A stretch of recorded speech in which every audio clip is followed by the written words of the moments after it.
Long time no see, ladies and gentlemen. Welcome back to some more videos. And if you guys can't hear it in my voice is a little raspy and my voice is a little nasally just because I'm getting over a cold. I really don't feel bad at all. I feel great. I actually feel fine.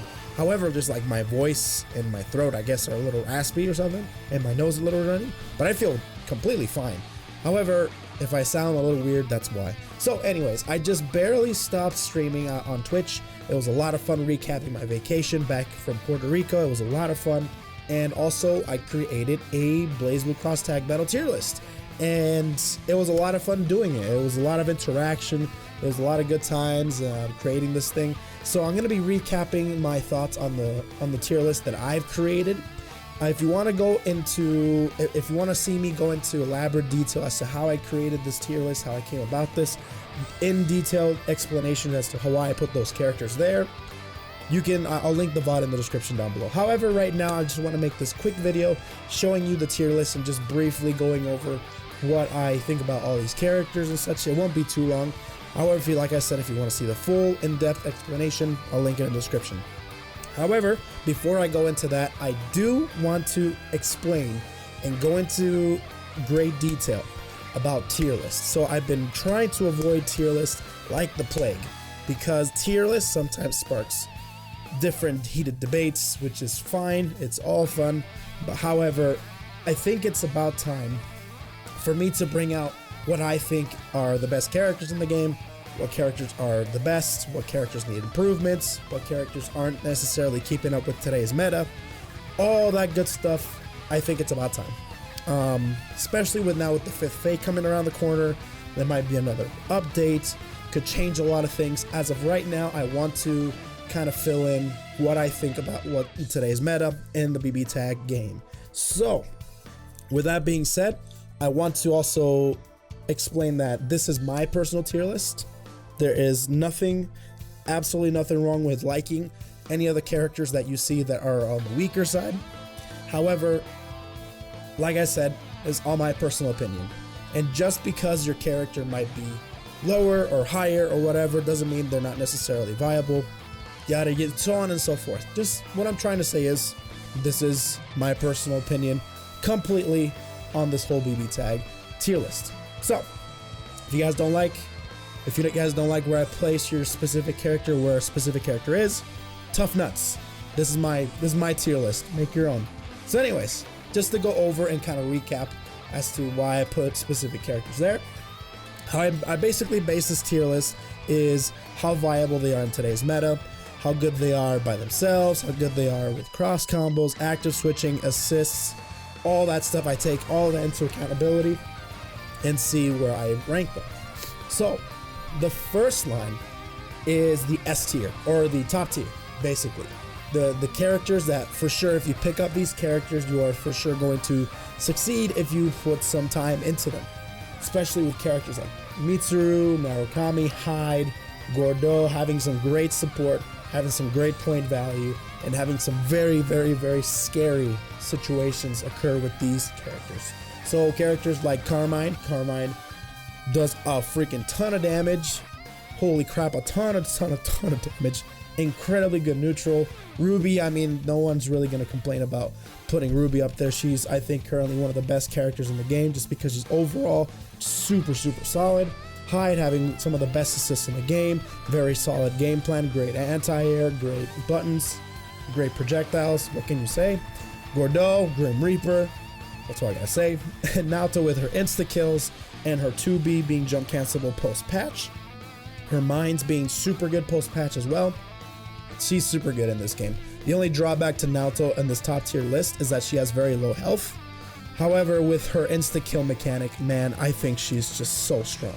Waldstein, I mean, he's just a monster. You guys know what I mean.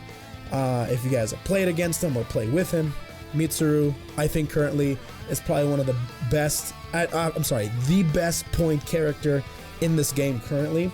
And I see Mitsuru being like the future meta as well. I see a lot of people switching to Mitsuru just because she's so strong with her mix-up and her presence. Her offensive pressure is ridiculous, especially with the post-patch coup, full screen lunge that's plus on block.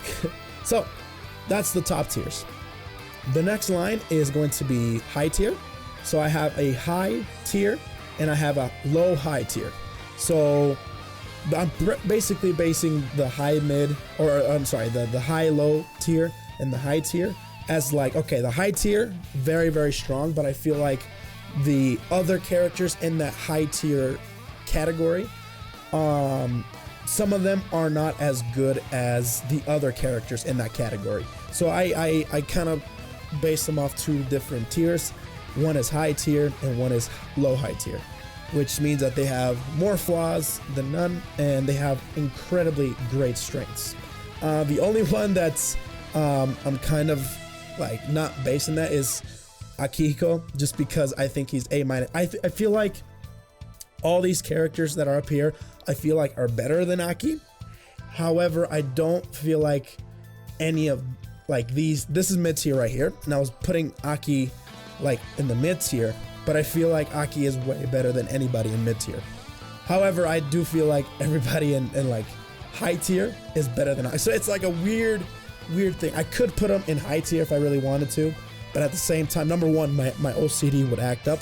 Number two, I do feel like Aki has a few bit more flaws than any of the characters in high tier. So there's that.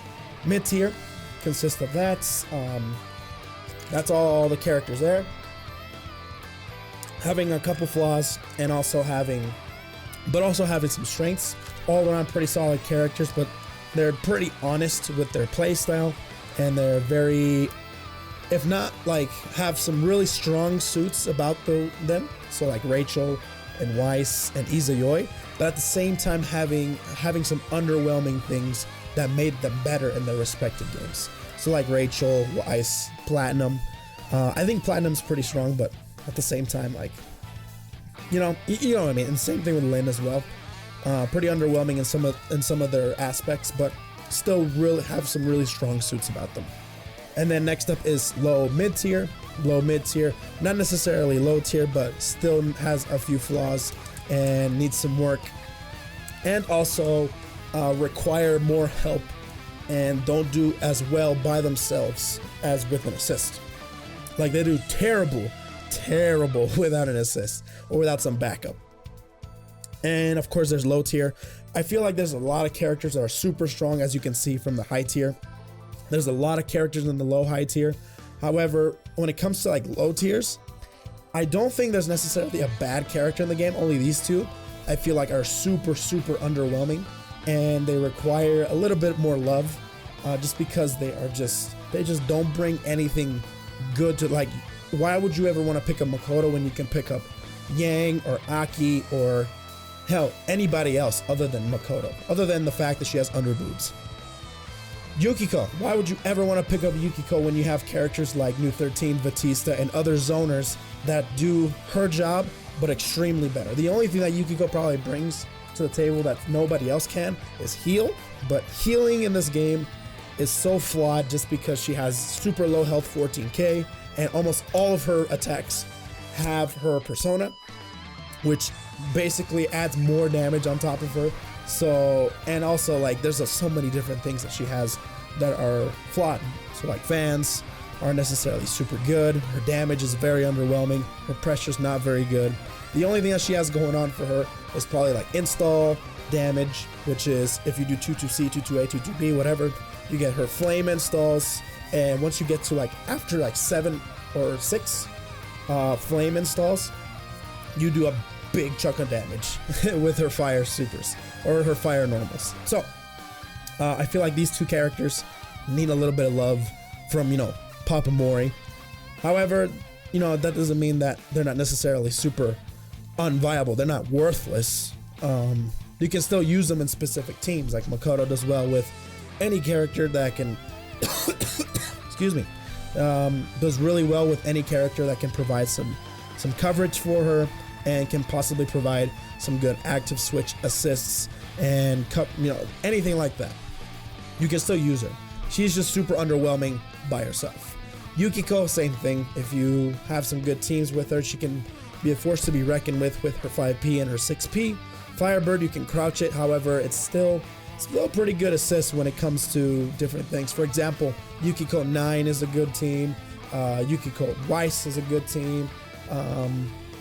Yukiko Gordeau, Yukiko Nu 13. So many different things that you can do with Yukiko. At the same time, like I said, why would you ever pick this character over other characters? You know what I mean? That can do her job, but better. So anyways, unless you're a Yukiko enthusiast, then go ahead. But nonetheless, this is my whole tier list that I got going on. I find the Aki list, the A-, tier, pretty funny.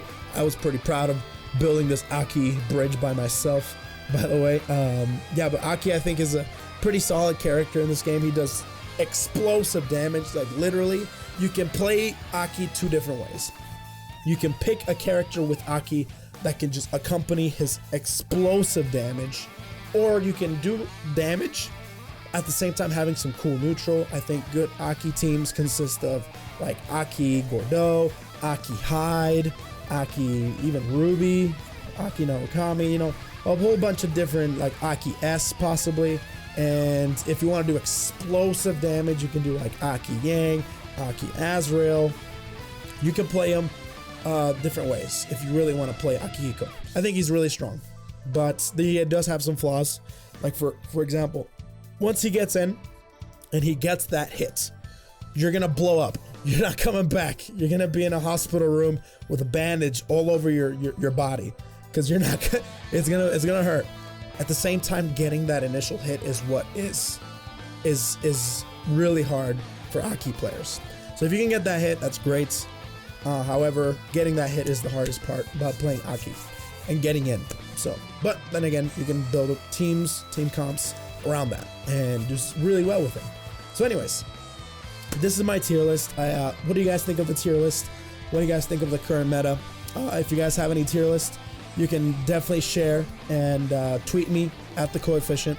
It's on the description down below. I'm interested in seeing everybody else's tier list. Maybe I'll do a tier list video with other people's tier list, just showing off different people's things, and I'll look at them and I'll review your tier list if you want to do that. I think that'd be pretty fun to do. And yeah, so thank you all for watching. That's pretty much it. If you guys want to see the full VOD of the explanation of all the characters, let me it's in the description down below. And other than that, follow me on Twitter, subscribe to the channel, like the video. Be sure to stay tuned for more Bbtag. So anyways, thank you all for watching. I will see you guys later. I'm gonna go drink water and watch awesome games done quick. Peace.